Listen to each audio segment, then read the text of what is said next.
how to stand up for people, especially marginalized people, even when it's uncomfortable. Welcome back. This is Black Menaces University. This is where we teach history, politics, and how to be an activist, how to stand up, how to be a menace. So, standing up for people is hard, especially when you're by yourself, especially when it's uncomfortable, especially when you're like with friends or something. But it's important.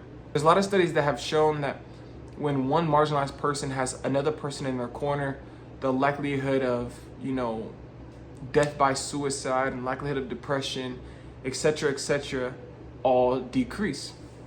And I think that's the power that we all share, and that's an opportunity that we all have to take every single day.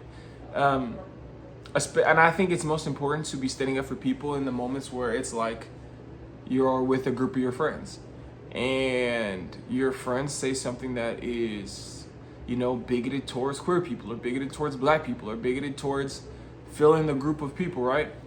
I think it's so important for us as individuals to be the person in the group who says, no, like that's not okay. Even when it's uncomfortable, and it will be uncomfortable. But I think what we don't realize is that there might be more people in the group who feel the same way. And once you say, hey, that's not okay, they'll jump in and back you. Even if there's not, when you say, hey, that's not okay, your friends are going to get a message like, what am I saying that's wrong? And they're now going to have to start learning. They may be defensive. They may be a lot of things.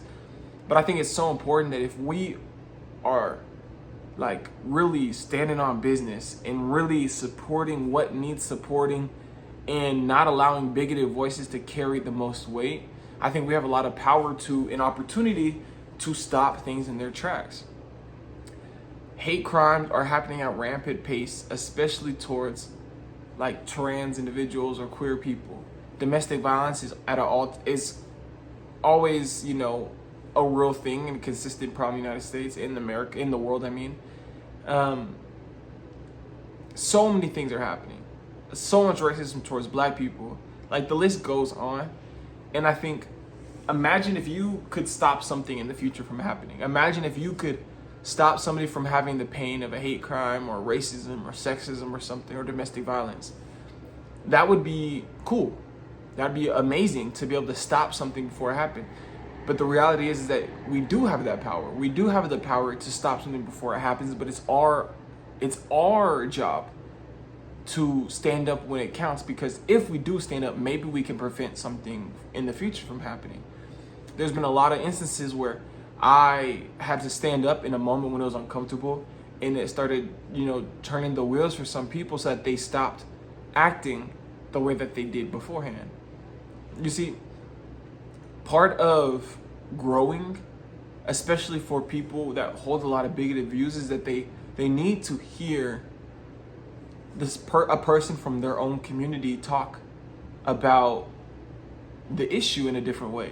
And I've talked about this before, but if, as a cis heterosexual man, if I talk to another dude that is saying something that's sexist, maybe then he might understand, like, oh, that actually isn't okay. And I don't want to allow that to continue to happen. And that's what we have to keep doing every single day and every single time. And I think if we do that, we have a lot of power and we have a lot of opportunity to change stuff. So when you're with your friends, when you're with anybody, stand up for them, talk about it.